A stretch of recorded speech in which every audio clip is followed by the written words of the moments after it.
No início, mesmo antes do tempo ser criado, havia Deus. Ele existia em três pessoas coiguais, coeternas, mas uma em essência. Deus não estava solitário. Ele tinha comunhão consigo mesmo em amor harmonioso. Então ele criou os céus e a terra. E Deus disse: haja luz, e houve luz. Deus viu que a luz era boa, e ele separou a luz das trevas. Deus chamou a luz de dia, e as trevas chamou de noite. E houve tarde e manhã, o primeiro dia. E Deus disse: haja uma expansão entre as águas para separar água de água. Então Deus fez a expansão, e separou a água sob a expansão da água acima.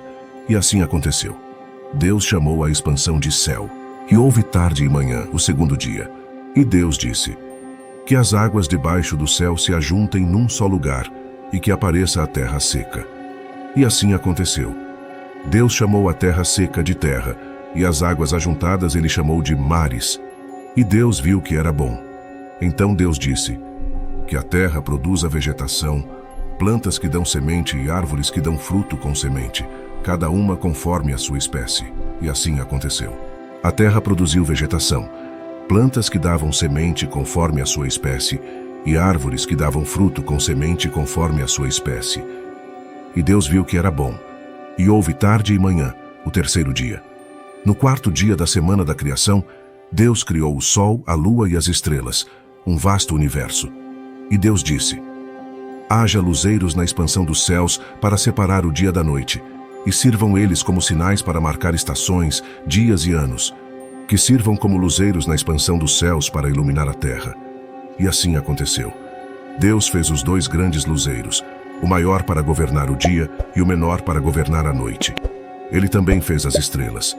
Deus os colocou na expansão dos céus para iluminar a terra, para governar o dia e a noite, e para separar a luz das trevas. E Deus viu que era bom, e houve tarde e manhã, o quarto dia. No quinto dia da semana da criação, Deus encheu os mares com criaturas vivas. E Deus disse: que as águas se encham de seres vivos, e que aves voem sobre a face da expansão dos céus. Então Deus criou os grandes seres do mar, e todo ser vivo e em movimento com os quais as águas fervilham, conforme as suas espécies, e toda ave alada conforme a sua espécie. E Deus viu que era bom. Deus os abençoou e disse: sejam fecundos e multipliquem-se, encham as águas dos mares, e que as aves se multipliquem na terra. E houve tarde e manhã, o quinto dia. No sexto dia da semana da criação, Deus criou os animais terrestres. Então Deus disse: que a terra produza seres vivos conforme as suas espécies, animais domésticos, animais que rastejam, e a vida selvagem da terra conforme as suas espécies.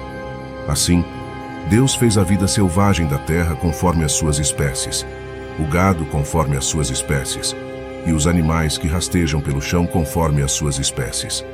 E Deus viu que era bom. No sexto dia, Deus formou uma nova criatura do pó da terra. Deus soprou vida no corpo de argila, e o homem tornou-se uma alma vivente. Ele foi feito à imagem de Deus, superior aos animais. Deus chamou a nova criatura de homem e deu a ele o nome de Adão. Deus olhou para toda a sua criação e disse: é muito bom. Agora o Senhor Deus havia plantado um jardim no Oriente, em Éden. Foi lá que ele colocou o homem que ele havia formado. As árvores no jardim eram agradáveis aos olhos e boas para a comida. A água subia da terra para regar o jardim, e um rio fluía dele. Mesmo que Deus o tivesse criado, ele deu ao homem trabalho para fazer, cuidar do jardim. No meio do jardim, Deus plantou a árvore da vida, que proporcionava vida eterna. Ele também plantou outra árvore, a árvore do conhecimento do bem e do mal. O Senhor disse ao homem que ele poderia comer de qualquer árvore no jardim, mas também lhe deu um severo aviso: você não deve comer da árvore do conhecimento do bem e do mal, pois quando você comer dela, certamente morrerá. Deus havia criado todos os animais terrestres e as aves do ar a partir do solo também. Ele os trouxe a Adão para ver que nome cada um deles receberia. Todos os dias, Adão tinha a oportunidade de falar diretamente com Deus e desfrutar de uma amizade próxima com ele. Deus sabia que não era bom que Adão estivesse sozinho. Mas entre todos os animais, Deus viu que não havia uma companheira adequada para Adão.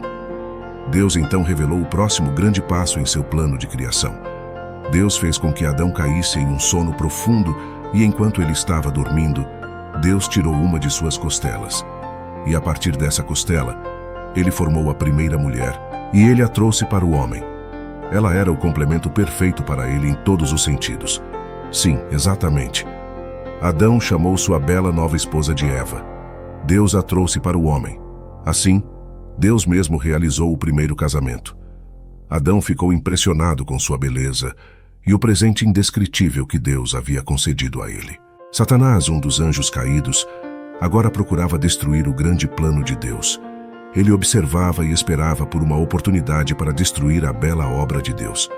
Assim, ele entrou na serpente no jardim e falou através dela com Eva. A primeira coisa que ele tentou fazer foi questionar o que Deus tinha dito. Será que Deus realmente disse: "Não comereis de árvore alguma do jardim"? Sim, exatamente. Eva estava completamente ciente do que Deus havia dito a eles e repetiu as palavras de Deus. Podemos comer do fruto das árvores do jardim, mas Deus disse: "Não comereis do fruto da árvore que está no meio do jardim, nem tocareis nele, para que não morrais." Então, Satanás contou uma mentira completa e tentou fazê-la questionar a bondade e o caráter de Deus. "Vós não morrereis, pois Deus sabe que no dia em que comerdes desse fruto, vossos olhos se abrirão, e sereis como Deus, conhecendo o bem e o mal." Eva então pensou: "O fruto é bom para comer e é agradável aos olhos. Além disso, posso adquirir sabedoria." Após comer, ofereceu a Adão dizendo: "Vê, eu não morri. Coma também, para que você possa ser sábio também." Após comer veio o arrependimento. O que eu fiz? Oh não! Adão e Eva pecaram ao quebrar o mandamento de Deus. Naquele momento eles experimentaram vergonha ao perceberem que estavam nus. Nunca me senti assim antes. Sinto-me sujo e envergonhado. Adão e Eva costuraram folhas de figueira juntas para tentar cobrir a si mesmos e sua nudez. Quando ouviram Deus caminhando no jardim, na frescura do dia, eles correram e se esconderam. "Adão, onde você está?" Adão respondeu: "Eu ouvi você no jardim e fiquei com medo porque estava nu. Por isso me escondi. A mulher que colocaste ao meu lado, ela me deu do fruto da árvore, e eu comi." Deus disse: "O que é isso que você fez?" Eva respondeu: "A serpente disse que eu seria como você. Ele mentiu para mim." Deus falou para a serpente: "Porque você fez isso, você é amaldiçoada acima de todos os animais. Você rastejará sobre o seu ventre e comerá pó todos os dias da sua vida. Haverá inimizade entre você e a mulher, e entre a sua descendência e a dela. Ele esmagará a tua cabeça, e tu ferirás o seu calcanhar." Deus poderia ter destruído o diabo e todos os seus anjos, mas ele permitiu que vivessem como um teste para a raça humana, para ver quem seguirá a Deus e quem seguirá Satanás em sua rebelião. É aqui que Deus promete uma batalha futura, quando um descendente dessa mulher derrotará Satanás e libertará a humanidade da maldição do pecado e da morte. A maldição do pecado estava agora ativa e presente na raça humana.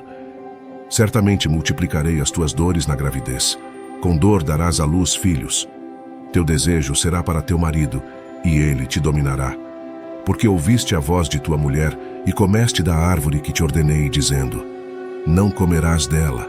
Maldita é a terra por tua causa, com dor e fadiga. Comerás dela todos os dias da tua vida. Espinhos ela produzirá para ti, e comerás das plantas do campo. No suor do teu rosto comerás o teu pão até que voltes à terra, pois dela foste tomado. Porque és pó, e ao pó tornarás."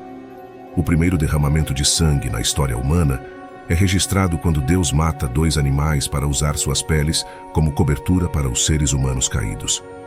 Isso foi uma ilustração gráfica de que somente Deus pode fornecer uma cobertura adequada para o pecado, e que o derramamento de sangue é uma parte necessária desse processo. É aqui que a Bíblia nos oferece outro vislumbre da Trindade, enquanto Deus em 3 pessoas discute o que acontecerá em seguida. O homem agora se tornou como um de nós, conhecendo o bem e o mal. Ele não deve ser permitido estender a mão e também pegar do fruto da árvore da vida e comer, e viver para sempre. Assim, o Senhor Deus os expulsou do jardim do Éden. Ele não queria que eles vivessem para sempre em seu estado pecaminoso. Após expulsá-los do jardim, Ele colocou querubins e uma espada flamejante que girava por todos os lados para guardar o caminho da árvore da vida. A desobediência a Deus trouxe a primeira de muitas consequências dolorosas.